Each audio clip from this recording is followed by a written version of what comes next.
Olá, sejam bem-vindos ao Ciência em Voga.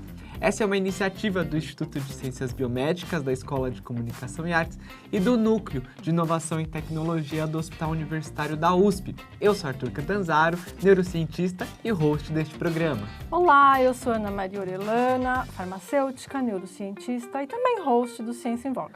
E nós estaremos juntos com você nessa jornada de exploração ao conhecimento científico. Aqui, nós trazemos especialistas renomados para falar de temas interessantes para você e para o seu dia a dia. E hoje nós vamos falar de um assunto que está realmente em voga, quentíssimo, muito interessante. E nós vamos conversar com o Dr. Alexandre Chiavegato. Ele é graduado em Economia pela USP, fez doutorado em Saúde Pública também pela USP, pós-doutorado na Universidade de Harvard, é professor livre-docente de Estatísticas de Saúde do Departamento de Epidemiologia da Faculdade de Saúde Pública, também aqui da Universidade de São Paulo.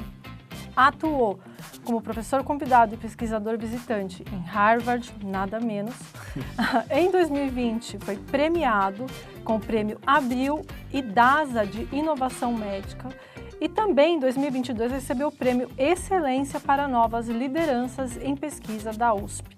Atualmente, ele é editor-chefe da Revista de Saúde Pública, colunista semanal de Inteligência Artificial no Estadão e membro da Global Initiative on Artificial Intelligence da OMS. Dr. Alexandre Chiavegato, muito obrigada por aceitar nosso convite, seja muito bem-vindo. Eu que agradeço o convite, é um prazer estar aqui. Obrigado. Alexandre, para a gente começar então, desde que os computadores eles foram criados, a gente já idealiza a inteligência artificial, né?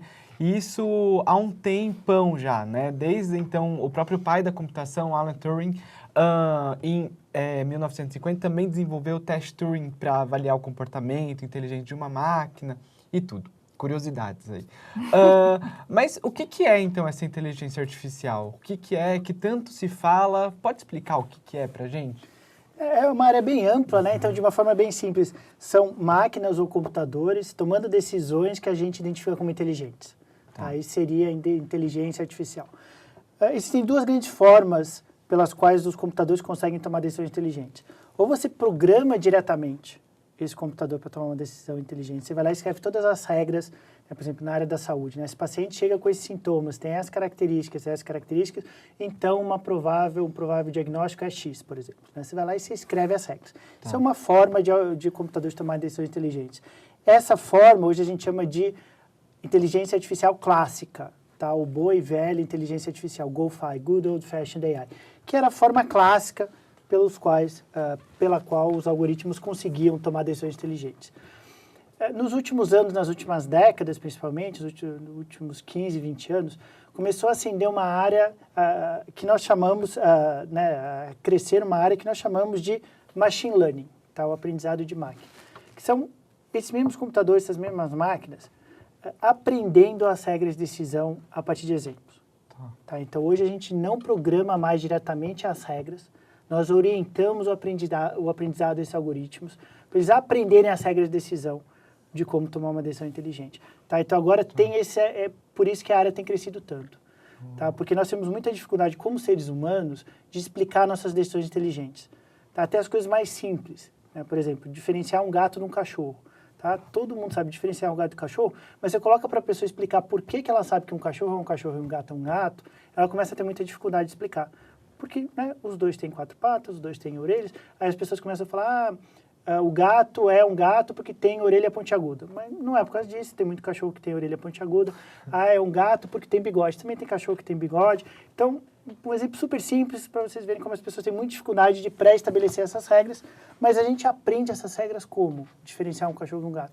Aprendizado, exemplos. São assim que os algoritmos aprendem. Então, esses algoritmos se tornaram muito melhores nos últimos 15, 20 anos, por isso que a gente tem ouvido falar muito de inteligência artificial recentemente, porque esse aprendizado via exemplos está dando certo. Muito legal. Doutor, muito se questiona sobre a confiabilidade de dados gerados pela inteligência artificial. A KPMG da Austrália e a Universidade de Queensland fizeram uma pesquisa sobre a confiança que os diferentes países têm em relação à IA. E segundo essas pesquisas, o Brasil ficou em 4º lugar no mundo, com 56% da população confiando nesses dados. A que você atribui essa alta confiabilidade da população brasileira à IA? A população brasileira é muito otimista em relação à ciência e tecnologia. Tá? A gente vê isso muito nas pesquisas. Por exemplo, na época das vacinas, né? Acho que a população brasileira só perdeu para a população chinesa em relação à população mais otimista em relação às vacinas, em relação à vontade de tomar uma vacina, apesar de a gente ter tido na época um governo abertamente contra, né, a ciência e tecnologia e contra as vacinas. Né? Então o governo falava uma coisa, contra muita a população, coisa boa. Contra muita coisa certa. A população não ouvia o governo, né, apesar do governo fazer propaganda anti-vacina. A população estava muito empolgada e era o 2º país do mundo mais empolgado para tomar uma vacina da Covid. Tá? Então, é uma característica histórica da população brasileira, esse otimismo em relação à inteligência artificial. Agora, em relação do mundo inteiro, né, em relação à inteligência artificial, tem aumentado muito as opiniões positivas, pelo menos o que eu tenho visto, né, nos últimos anos, a partir da chegada desse algoritmo de linguagem como o ChatGPT. As pessoas antes achavam que inteligência artificial era uma coisa de ficção científica, era uma coisa de futuro, etc. Agora as pessoas estão usando e estão vendo que funciona, e que ajuda elas. Que, obviamente, não é perfeito, tá? Comete muitos erros ainda, né? Tem muito do que a gente chama de alucinações, né? O algoritmo, às vezes, se perde ali no que ele está falando, mas para muitas áreas já está ajudando bastante, principalmente na área da saúde. Né? E as pessoas estão tendo contato, né? A mesma coisa com o Waze, né? Eu costumo sempre usar o exemplo do Waze, né? O aplicativo de trânsito. As pessoas no início eram desconfiadas em relação ao Waze. Eu lembro quando saiu o Waze, eu falei, nossa, nunca que um algoritmo vai entender o trânsito, vai conseguir falar. E aí você vai usando, você vai vendo que funciona, você vai indo contra, você vai vendo que você se ferra quando você vai contra o Waze. É verdade. Você fala, não pode ser esse caminho. Você vai lá, vai contra, aumenta 10 minutos o teu tempo. Né? E você vai vendo que funciona. Né? E essa é a melhor propaganda que a gente pode ter da inteligência artificial, é mostrar que ela funciona, as pessoas começarem a usar e verem que ela funciona. Então, nos últimos anos tem tido essa ascensão aí da aceitação e do otimismo em relação às pessoas sobre o possível uso dessas ferramentas como algo realista. Legal. Eu vou ser um pouquinho mais pessimista do que você, Ana, e vou perguntar sobre o que as pessoas temem em relação à inteligência artificial. Uhum. A gente sabe que os motivos são os mais diversos, né? Então, ou seja, a exposição de dados pessoais, né? O temor de serem substituídos, né? Os seus empregos serem substituídos, mas também o medo instintivo mesmo da máquina tornar-se uma adversária contra a gente, contra a humanidade. Eu acho que muito disso também é construído pela indústria cultural, né? A gente vê isso em, sei lá, Exterminador do Futuro. Filmes da década de 80, 90, já falaram sobre isso. Sim. Então, esse risco existe, doutor? Eu acho que existe, eu acho que a gente não pode subestimar esse risco, que a gente chama de risco existencial, né? De ter consequências realmente grandes de não sermos o ser mais inteligente do planeta Terra. Tá? Nós hoje dominamos, como seres humanos, dominamos o planeta Terra, não é porque somos mais fortes. Tá? Por exemplo, entrar um gorila aqui, ele mata todo mundo, aqui ele é muito mais forte que a gente. Nós dominamos o planeta Terra porque nós somos seres mais inteligentes. O que vai acontecer quando não formos mais esse ser mais inteligente do planeta? O que é esse ser? Quais são as atitudes desse ser em relação a gente? Então, eu acho que é um problema sério que a gente precisa refletir. Obviamente, já tem muita gente refletindo, né? E como construir grades, né? Que a gente chama guardrails, né? Grades em torno desses algoritmos superinteligentes, porque eles vão chegar nos próximos anos. Tá? É coisa de uns anos, né? Existe algum debate sobre quantos anos, né? Daqui a quantos anos a gente vai ter algoritmos mais inteligentes que seres humanos, mas todos os pesquisadores de inteligência artificial, tanto os mais otimistas quanto os mais pessimistas, acreditam que vai ser ao longo da nossa vida, com certeza. Tá?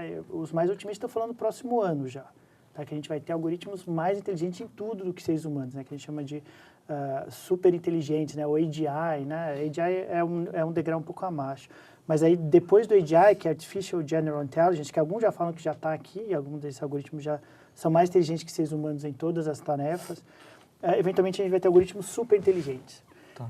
E como é que a gente vai chegar nesse ponto? Né? Porque os algoritmos vão conseguir aumentar a sua inteligência, tá? Coisa que nós humanos não conseguimos. Tá? Se nós queremos ficar 2 vezes mais inteligentes, nós não temos como fazer isso, porque nós somos limitados biologicamente pelo nosso cérebro. Tá? Até uma criança sabe que quanto mais inteligente, melhor, né? Mas ela não consegue decidir dobrar a inteligência. Eventualmente, esses algoritmos vão ter essa capacidade de aumentar a sua inteligência, aumentando as suas redes neurais artificiais e as suas conexões, melhorando as suas conexões neurais, coisa que nós humanos não conseguimos fazer. O que vai acontecer com isso? É uma área que a gente precisa começar a falar sobre isso. Tá? Se fala muito pouco de inteligência artificial, é uma área assim, às vezes o pessoal fala a hype, bolha de inteligência artificial, é exatamente o oposto. A gente está, na minha opinião, né, e eventualmente isso vai acontecer. A maior revolução tecnológica da história, e nós estamos falando quase nada sobre isso, né, com consequências gigantescas. Então, precisamos começar mais sobre isso, precisamos de mais pesquisadores na área e precisamos começar, de fato, a se preocupar com um futuro onde não somos os seres mais inteligentes desse planeta. Que bad, né? Deu Olha lá, pegando o gancho aí dessas super inteligências e tal. No artigo de opinião sobre médicos e professores que foi publicado na revista Carta Capital do mês de abril, menciona-se lá nessa reportagem uma entrevista que saiu numa TV americana do ex-diretor da Microsoft, o Bill Gates, e nessa entrevista ele alega, né, que professores e médicos poderão ser substituídos por robôs sem nenhum prejuízo no atendimento da população. Qual a sua opinião sobre isso? Ele está obviamente errado, né? Então, entregar a melhor informação possível não é a única coisa que professores e médicos fazem. Né? Se entregar a informação correta fosse a única coisa que professores fizessem, você não ia ter professor, você ia ter livro-texto. A pessoa ia lá e ia ler o livro-texto, não precisa de professor. Então, entregar a informação correta é uma parte muito pequena do que professores e do que médicos fazem. Né? Esses dias eu pensei no exemplo de, por exemplo, os personal trainers. Né? Nunca teve tanta demanda por profissionais de educação física, né? As academias cheias de profissionais, muita demanda, o pessoal fazendo exercício só com personal, etc. Mas a informação de qual é o melhor exercício físico está online, né? Mesmo assim, as pessoas estão buscando esses profissionais, né? Cada vez mais profissionais. Por quê? Porque o que o profissional de saúde e o professor faz não é só entregar a informação correta. Isso é o mínimo do mínimo que um professor e um profissional de saúde tem que fazer. Tá? Passar a informação correta, a melhor informação possível, é o mínimo do mínimo que você faz. É o mínimo do mínimo que eu faço como professor. Tá? Então, a inteligência artificial não vai mudar absolutamente nada disso. Tá? Eu já passo a informação correta e continuo sendo professor e continuo tendo uma grande demanda por isso. O professor faz muito mais do que isso e o profissional da saúde faz muito mais do que isso. Então, ele está errado, é uma versão, né, um pouco fechada sobre inteligência artificial, tem muita ideia errada, né, e quase sempre vem das pessoas de fora da inteligência artificial. Tá? Pessoas que não estão dentro, não estão vendo o que a inteligência artificial consegue fazer, o que está fazendo, o que vai fazer. Né? São pessoas aí que têm uma visão superficial de inteligência artificial e aí acabam dando essas entrevistas e acabam entrando como grande preocupação aí da população. É preciso começar mais com pesquisadores de inteligência artificial e menos com celebridades, influencers, essas coisas. Para não ficar alimentando esse tipo de informação incorreta e superficial. Incorretas que alimentam um certo medo, né? Como o Exterminador do Futuro, a ideia do filme, essas coisas todas. Exatamente. Ficcionais. Porque, pensa, né, o Gates é um gigante da tecnologia, né? Então, às vezes, as pessoas usam isso como argumento, né? Como só porque uma pessoa é boa numa coisa, não quer dizer que ela seja boa em tudo. Né? Então, a gente precisa parar com essa ideia, né, de ter essa pessoa, né, que a gente vê como um oráculo, né, que sabe absolutamente tudo sobre tudo. Não é isso. A ciência, ela é bastante nichada, né? Ela tem muitos detalhes, ela tem muitas coisas a serem aprendidas em cada área. Né? Então, não é porque a pessoa é boa numa coisa que ela vai saber de outra. A gente precisa ter cuidado com isso e ouvir. Você quer ouvir sobre inteligência artificial? Converse com o especialista em inteligência artificial. Se você quiser saber alguma coisa de cardiologia, conversa com um cardiologista e por aí vai. Perfeito.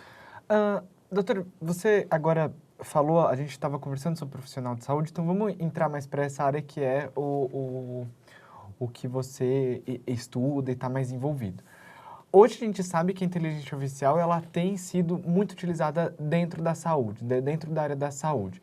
Eu queria saber de você como que essa inteligência artificial hoje está sendo usada na área da saúde, quais são os principais desafios aí e como que está sendo a capacitação desses profissionais para usar isso, né? Porque eu imagino que no curso, por exemplo, de medicina, da saúde, você fez farmácia, né? Aqui na USP eu não vejo nenhuma matéria conversando muito com a inteligência artificial. Na minha época da graduação, não tinha. Mas eu não Hoje sei eu não hoje sei. como que está funcionando. Eu ouvi dizer que aqui na ECA já existe a disciplina de inteligência artificial para os alunos de Olha, graduação. Na verdade, que mais do legal. que uma. Né? O pessoal tá ali concordando. Na saúde pública, eu vou começar a ministrar no próximo ano, graduação em saúde pública, para os alunos de graduação, né? A USP tem um curso de graduação em saúde pública. Eles vão começar a ter disciplina de inteligência artificial e a pós-graduação em saúde pública da USP, eu também ministro disciplina de inteligência artificial. Então, já está começando a se tornar uma realidade Tá. em vários cursos, mesmo na área na área de graduação. Tá? E qual foi a primeira pergunta? Desculpa. Como que a inteligência artificial está sendo utilizada Na área da saúde da como um saúde, todo. Tá.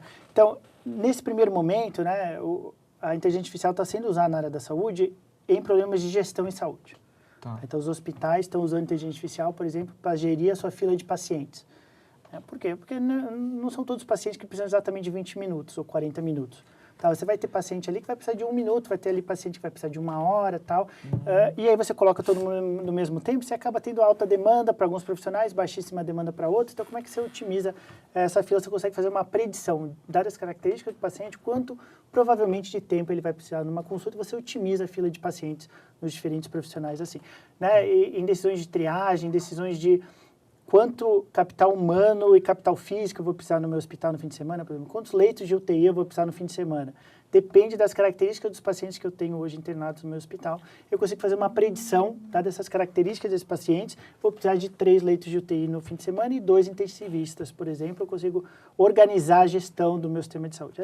Essa é a primeira área de uso desses algoritmos na área da saúde. A segunda área, que também já está começando, ainda não está tão sólida quanto essa primeira, mas está começando, é para diminuir burocracias da área da saúde. Tá? Os profissionais de saúde passam muito tempo preenchendo formulários, preenchendo prontuários eletrônicos, preenchendo relatórios. Isso vai acabar em breve. Tá? Felizmente, finalmente. Né? Hoje, numa consulta médica, o médico fica olhando para baixo, preenchendo o prontuário eletrônico, né? Digitando ali o prontuário eletrônico. É a principal queixa dos médicos do atendimento e a principal queixa dos pacientes no atendimento, tá? Do fato de que o médico tem que ficar preenchendo ali um monte de informação. O que já está aparecendo em alguns hospitais? O médico conversa com o paciente, o algoritmo ouve a conversa e preenche o prontuário eletrônico. Tá? Não precisa coletar essa informação 2 vezes, porque o médico está coletando uma vez do paciente falando e está coletando uma segunda vez, digitando essa informação. Não precisa, já está coletado. O algoritmo ouve a conversa, preenche o prontuário eletrônico. No máximo, aparece ali na tela do médico, pergunte se você esqueceu de perguntar sobre isso, você não perguntou a idade, essas coisas, mas o médico conversando com o paciente, sem ficar olhando para o teclado e digitando informação. Então, essa é a segunda fase, vai ser diminuição de burocracias. A terceira fase, que nós no nosso laboratório acreditamos que vai ser a mais importante, é o que a gente trabalha, que vai ser auxílio à prática clínica, decisões clínicas. Tá? Decisões sobre diagnóstico e prognóstico dos pacientes e as intervenções, as melhores intervenções para cada paciente. Essa área vai levar um pouquinho mais, porque é uma área muito mais sensível, tá lidando diretamente com vida ou morte. Né? Então, está lidando diretamente com a vida das pessoas, com a saúde das pessoas, então a gente não pode errar. Tá? Essa é a grande diferencial. Tá? Se você otimizar não tão bem uma fila de pacientes, algum paciente tem que esperar 5 minutos, outro 15, etc. É ruim, obviamente, é ruim, tá? Mas não é tão grave quanto você errar um diagnóstico. Tá? Então, essa última área vai ser a mais impactante, a mais difícil, que a gente tem que ter mais cuidado, mas vai acontecer também, tá? Porque os algoritmos funcionam, eles conseguem tomar decisões inteligentes. Temos vários desafios técnicos ali para tornar isso uma realidade, principalmente em relação a fazer esses algoritmos funcionarem em todas as diversidades do nosso país. Tá? Os algoritmos tomando uma decisão para paciente de São Paulo não é a mesma coisa que tomar uma decisão para paciente no interior do Piauí, por exemplo. Tá? As características dos pacientes são diferentes, disponibilidade de exames é diferente, formação dos profissionais de saúde é diferente, etc. Então, como é que a gente faz esses algoritmos que vão aprender onde a gente tem muitos dados, que é, por exemplo, em São Paulo, no Rio de Janeiro, funcionarem nessas regiões com características totalmente diferentes? Como é que a gente readapta esse algoritmo? Esse tem sido provavelmente o grande desafio aí do nosso laboratório, uma área que a gente chama de aprendizado de transferência. Então, o algoritmo vai aprender onde a gente tem muitos dados e a gente vai fazer o ajuste fino desses algoritmos para as realidades mais remotas do Brasil. Tá? Então, mas isso vai acontecer. Tá? Esses algoritmos vão acontecer, como eu costumo falar, né? Tudo que nós humanos fazemos, nós aprendemos via aprendizado. Tá? Nós conseguimos fazer, né, as regras de decisão que nós aprendemos foi via exemplos, foi via aprendizado via exemplos. Tá? Que é assim que esses algoritmos aprendem, via uma rede neural, no caso dos algoritmos artificial, tá? Eles aprendem via exemplos, tudo que conseguem fazer, como nós humanos aprendemos, tá? Quando humanos nascem, nós sabemos fazer pouquíssimas coisas. Sabemos chorar, sabemos respirar, sabemos bater nosso coração, etc. Tudo o resto veio via exemplos, via aprendizado, a partir de uma arquitetura neural natural pré-definida. É assim que os algoritmos aprendem, com a diferença que o algoritmo consegue aprender com muito mais dados, o algoritmo não esquece, o algoritmo não cansa, o algoritmo não se distrai. Então, é uma certeza que tudo que nós humanos fazemos, por definição, os algoritmos um dia vão conseguir fazer. Não sabemos quando vão conseguir fazer tudo, tá? Uma área ainda em ebulição, né? Uma área em crescimento, mas é uma certeza técnica que isso vai ser feito também. Né? De novo, qual a diferença que esses algoritmos conseguem entender todas as nuances por trás dos dados? Então, vamos conseguir fazer isso um dia na prática clínica e vamos conseguir melhorar essas decisões onde esses algoritmos vão ser mais impactantes, que vai ser nessas regiões mais remotas do Brasil. Tá? Eles vão impactar, eles vão auxiliar os profissionais de saúde aqui de São Paulo também, obviamente. Tá? Mas a gente já tem ótimos profissionais. Tá? Do Hospital das Clínicas, a gente tem ótimos especialistas em todas as áreas. Todas as áreas. Vai ajudar eles, vai. Tá? Mas eles já são bons. Tá? Então o impacto vai ser relativamente menor. Nas regiões remotas do Brasil, onde você não tem especialista, você não tem um cardiologista, você não tem um pneumologista, você tem, existem muitas cidades brasileiras, você tem um único médico para a cidade inteira. Tá? Esse médico, ele tem que resolver tudo da cidade, ele não tem um cardiologista para encaminhar esse paciente. Ele vai ter o melhor cardiologista do mundo em breve, para tirar qualquer dúvida que esse profissional tenha, que vão ser esses algoritmos de inteligência artificial. Tá? Então, aí sim a gente vai ter um impacto enorme, tá, no sistema de saúde. Né? Então, é para isso que a gente trabalha no laboratório, para garantir que esses algoritmos nas regiões mais remotas do Brasil vão ser os melhores possíveis. Muito legal. Muito legal. Em relação à aplicação desses algoritmos no auxílio diagnóstico, porque essa é a proposta, então, não é a substituição de um clínico no local, mas um auxílio ao diagnóstico. Assim, decisões de vida ou morte precisam ter um ser humano responsável, né? Com certeza não vou ser eu que desenvolvi esses algoritmos que vou aceitar ser responsável por essa decisão. É auxílio à tomada de decisão. Tá? Com a diferença que esses algoritmos funcionam. Então, vai acabar sendo, de fato, a decisão, mas vai ter que ter o crivo do profissional de saúde. Né? Assim como, retomando o exemplo do Waze. Tá? O Waze não me obriga a virar à esquerda, não me obriga a virar à direita, mas ele funciona, então, em geral, eu sigo. A não ser que eu identifique algum problema sistemático do Waze. Que aí eu não sigo o Waze. Por exemplo, o Waze adora nos mandar pela Rebouças. Não sei se já tiveram esse problema. Ele ama mandar pela Rebouças. E a Rebouças está sempre parada. Sempre parada. E ele nunca entende isso. Ele tem uma burrice ali artificial dentro dele. Que Com ele a acha, Rebouças. Ele tem um que vício em ele Rebouças. acha que a Rebouças é uma boa Ele ideia. gosta, Nunca é uma boa gente, ideia. ele gosta da Então, quando o Waze manda pela Rebouças, eu já sei que ele tem esse problema, não só posso, como eu devo ir contra ele. Você ensina caminhos novos Eu para ele. vou outro caminho, não vou aprende. pela Rebouças jamais, é uma furada, nunca dá certo, é uma furada. Então, por quê? Porque, em primeiro lugar, eu tenho autonomia para isso, para ir contra o Waze. Em segundo lugar, eu entendo onde ele é bom, onde ele é ruim, onde ele me ajuda, onde ele não me ajuda. Vai ser assim na área da saúde. Em geral, os profissionais vão seguir esse algoritmo porque eles vão ver que funcionam, mas vão ter toda a liberdade de ir contra. Tá? Se eles identificarem alguma coisa que eles sabem que os algoritmos não sabem, se tem uma informação a mais que eles sabem que não está lá dentro, se eles identificarem uma área que esses algoritmos não funcionam bem, eles vão ter toda a liberdade de ir contra.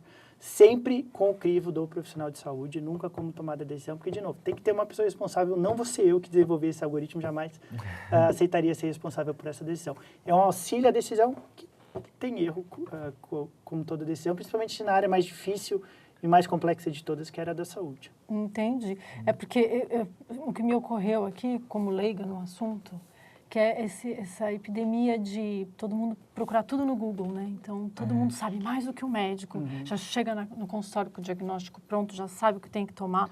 Então... eu vejo, em geral, como uma coisa positiva, obviamente, que depende da pessoa, né? Mas é interessante você já saber, já chegar no profissional de saúde sabendo basicamente os seus sintomas, né? Entendendo o que está por trás, sabendo explicar, né, o que você está sentindo. Né? E isso é via essas procuras, né? Como, por exemplo, via ChatGPT, via Google, que já tem há bastante tempo. Tá? Então, eu acho que trazer mais informação para o paciente, né? Claro que sempre depende da cabeça da pessoa, se a pessoa tem a cabeça no lugar, né, na direção certa, então, exatamente, a pessoa achar que aquilo, que o Google é a verdade, ou que o ChatGPT é a verdade, né, mas a pessoa tendo essa informação de base, eu acho que é interessante levar essa informação para o médico, para você entender um pouco e saber se comunicar da forma certa. E você está falando desses algoritmos, né? Como eles estão sendo usados e tudo. Eu queria entender que tipos de dados vocês estão coletando, né? E atualmente, ou que tipos de dados vocês esperam coletar daqui a um tempo? O Brasil tem bons dados, né? Bons temas de informação em saúde, principalmente nascimento e de óbito. O problema é que nós não temos o acompanhamento desses pacientes, tá? Então, às vezes, nós via algumas parcerias, nós conseguimos, por exemplo, tivemos uma parceria recente com a Prefeitura de São Paulo, agora temos uma parceria com a Secretaria Estadual de Saúde, onde nós conseguimos esses dados, para fins, obviamente, apenas de pesquisa, de acompanhamento dos pacientes, tá? Então, via essas parcerias, nós conseguimos acesso a esses dados. E aí, o nosso objetivo atual não é colocar esses algoritmos em prática ainda, nós ainda acreditamos na prática clínica, né? Nós acreditamos que está um pouco cedo, ainda os algoritmos vão melhorar muito em breve, então é melhor esperar um pouco até esses algoritmos estarem no nível que nós achamos adequados, mas nós, enquanto isso, estamos aprendendo vários desafios técnicos por trás desses algoritmos. Que existem muitos, né? O primeiro, eu falei para vocês, é essa questão de garantir que eles vão funcionar em todas as diferentes regiões brasileiras.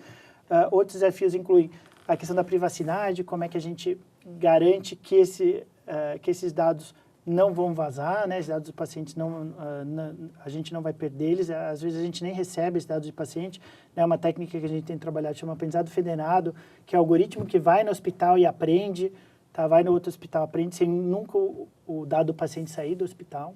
Tá? Outros desafios é aprendizado contínuo, tá? Que é o algoritmo que vai tomando decisões, vai reaprendendo com essas decisões que ele vai tomando. Tá? Então, ele vai constantemente se alimentando, né? E melhorando suas decisões com o tempo. Então, tem vários desses desafios técnicos aí que nós temos trabalhado no laboratório. Tá? E para isso, a gente conta com essas parcerias, tá? Mas não para colocar esses algoritmos ainda em prática, mas para resolver esses problemas técnicos. Por exemplo, como otimizar esses algoritmos para uma saúde em rápida transição. Tá? Uma saúde que a gente espera que com a chegada desses algoritmos, os diagnósticos melhorem, né? Os prognósticos melhorem e o próprio caminho do paciente no sistema de saúde mude. Então, como é que o algoritmo vai reaprendendo com essa nova realidade? Né? Então, o quanto a gente deixa ele reaprender versus o quanto a gente mantém como ele era antes. Então, existem vários desafios técnicos aí que temos trabalhado. Muito legal. Doutor Alexandre, como o senhor vê a inteligência artificial transformando a medicina? Quais os maiores avanços que você acredita que nós vamos ver no futuro? Eu acho que um primeiro muito impactante vai ser essa diminuição da burocracia. Tá? O profissional de saúde é um profissional, principalmente os bons profissionais, né? Eles são muito raros, né? E recebem altos salários e com razão. E aí eles passam muito tempo preenchendo papelada. Tá? É um absurdo isso. Isso daí precisa cair. Eu acho que vai ser a primeira coisa que vai cair. E como eu falei antes, é a principal queixa dos pacientes e dos médicos. Então, se a inteligência artificial vai resolver, assim, de cara, a primeira coisa que vai resolver vai ser a principal queixa do sistema de saúde. E a partir daí, melhorar decisões em todos os momentos do contato do paciente com o sistema de saúde. Desde o primeiro momento que o paciente chega, ajudar o hospital a fazer essa triagem inicial para qual especialista vai acompanhar esse paciente. Acabou de chegar esse paciente, sem nada sobre esse paciente. Ok, quem que vai atender esse paciente? Já fazer essa pré-triagem, né, melhorar a eficiência em vez de mandar para a pessoa errada, etc. Tá? Então, o primeiro contato já vai ter inteligência artificial. No meio vai ter muita inteligência artificial, né, em decisão sobre diagnóstico, em decisão sobre intervenção, em decisão sobre encaminhamento desse paciente, etc. Até o fim, né, em decisão como, por exemplo, a alta desse paciente do sistema. Né? Então, a alta é um problema de predição, um problema de inteligência artificial, um problema de machine learning. Ou seja, eu só vou dar alta para o paciente que não vai ser reinternado daqui a um dia, por exemplo. Tá? Então, o problema de predição. Então, o profissional de saúde faz a predição. Se eu der alta para esse paciente, o que vai acontecer com ele? Tá? Um problema de aprendizado, ver exemplos. Então, o algoritmo conseguir falar nesse ponto final, né? Conseguir falar para o profissional de saúde, se você der alta para esse paciente, um paciente que nem esse tem uma probabilidade, por exemplo, 92% de ser reinternado em uma semana. Provavelmente não vai dar alta. A reinternação é sempre muito mais grave do que a primeira internação. Então, em todos os momentos do sistema de saúde, né, da chegada até o momento da alta, esses algoritmos vão auxiliar em decisões. Por quê? Porque a área mais difícil de todas, em primeiro lugar. Tá? Nenhuma área envolve tantos fatores que interagem de uma forma tão complexa como a área da saúde. Tá? Então, fatores genéticos, ambientais, socioeconômicos, comportamentais, tudo isso envolve, tudo isso afeta a saúde do paciente. Então, como levar tudo isso em consideração na hora de tomar uma decisão sobre o paciente, né? É muito difícil para nós humanos, os algoritmos conseguem fazer isso. E ajudar nesse tipo de decisões complexas. Segundo lugar, é a área que mais coleta dados de todas. Tá? Se estima que cerca de 30% de todos os dados são coletados pela área da saúde. Então, coleta muitos dados e é muito difícil, é muito complexo. É a área perfeita para ser transformada pelos algoritmos de inteligência artificial. Muito bom. Doutora, para então finalizar, você gostaria de dizer algo para quem está ouvindo, para quem está assistindo a gente, indicação de algum livro, algum filme, alguma música, aquela sua câmera ali. Então, eu gostaria de incentivar a todos e todas que estão ouvindo a virem para a inteligência artificial. Tá? A área ainda está no início. Tá? Eu costumo falar que a área de inteligência artificial está na pré-história ainda. Não é tarde demais. Às vezes as pessoas me procuram e falam, professor, mas não é tarde demais. Eu costumo falar para elas, 99% das pessoas que vão ser especialistas em inteligência artificial daqui a um ano nem começaram ainda. Tá? É uma área que daqui a pouco todo mundo vai ter que saber inteligência artificial. Tá? Hoje está uma pressão muito grande de todas as empresas para pelo menos saber usar o ChatGPT. Tá? Tem muita empresa que está dando bônus se os funcionários usam o ChatGPT. Tá? Isso só vai aumentar e aumentar. Tá? Então, esse é o momento de vocês entrarem do que esperarem daqui a um ano, quando todo mundo vai ser especialista, todo mundo vai ter o conhecimento, vai ser o mínimo do mínimo você saber inteligência artificial. E aí você vai ser mais um, tá? Do que começar hoje, sair na frente, né? E conseguir aí ser um dos capitães aí desse barco e ajudar a direcionar essa grande mudança que vem por aí nos próximos anos. Então, eu costumo falar, né? Se as pessoas acham que hoje estão ouvindo falar muito inteligência artificial, eu falo, esperem 6 meses, aí vocês vão ver o que eu vou falar muito inteligência artificial. Se em 6 meses vocês já sabem que estão ouvindo muito, esperem mais 6 meses, aí vocês vão ver o que eu vou... Se daqui a um ano vocês já sabem que estão ouvindo falar muito, esperem mais... E por aí vai para sempre, tá? Porque é uma área que não vai parar de crescer. A gente não vai decidir como sociedade parar de usar dados para tomar decisões. Tá? A gente não vai decidir, por exemplo, nenhum motorista vai decidir que o Waze é uma furada de repente. Tá? Não, eu não vou mais usar o Waze, vou usar só a minha intuição. Não vai acontecer isso, gente. É a mesma coisa em todas as áreas, à medida que todas as áreas começarem a adotar esse algoritmo. A gente não vai olhar para trás. Esses algoritmos funcionam, esses algoritmos ajudam em melhores decisões, tá? E podem salvar muitas vidas. E vão salvar muitas vidas. Tá? Então, não existe caminho de volta. A área só vai crescer e crescer e crescer. Estamos coletando muitos dados, os algoritmos estão melhorando a cada dia. E temos tido mais evoluções técnicas, a capacidade computacional está melhorando. Tá? Então, tudo isso é uma certeza que a área só vai crescer e crescer. Então, esse é o momento, não é tarde demais, muito pelo contrário, nem começou ainda a área. Ela vai ser muito maior do que ela é hoje.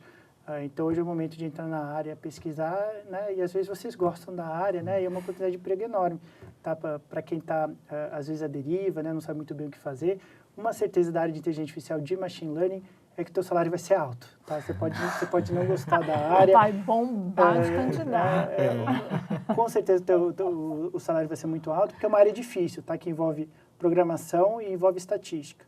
Nem todo mundo gosta disso, tá? Se vocês tiverem alguma inclinação para gostar disso, né, venham para a área, porque a área, em primeiro lugar, não liga para a tua formação. Tá? Nosso laboratório é um laboratório de machine learning. Né? Nós temos desde de médicos, nutricionistas, fisioterapeutas, engenheiros, cientistas da computação, estatísticos, matemáticos, economistas. A gente não liga mesmo para a formação das pessoas. Mas é uma área que não é fácil, assim, no sentido de que assim, você não vai aprender em uma semana. Né? É uma área que tem muito conhecimento acumulado por trás. Precisa de muito estudo, mas é uma certeza que vocês vão aprender, tá? Porque não é uma área que é necessariamente difícil de entender, ela é difícil porque ela tem muita coisa, tá? Mas vocês focando, vocês estudando sobre a área, vocês vão aprender sobre a área e estamos precisando de mais pessoas. Como eu falei, né? 99% das empresas ainda não está investindo em inteligência artificial de verdade, vai começar a investir, então vai abrir muita vaga na área. Aí os salários só vão aumentar. Então, fica a minha recomendação de virem para a área e ajudar a transformar aí a maior revolução tecnológica da história, ajudar a ter um impacto aí nas mudanças que vêm por aí. Perfeito. Doutor Alexandre, obrigada pela participação. Eu que agradeço. Por todas essas informações. Foi muito bom. Obrigada. Eu que agradeço. E se você tem algum tema que gostaria de sugerir, alguma pergunta que quer mandar para a gente, é só enviar. Nosso Instagram, YouTube, Spotify, também TikTok é @Ciência em Voga. Nos siga para acompanhar as novidades e saber os assuntos que estão em voga no momento. Até a próxima! Até!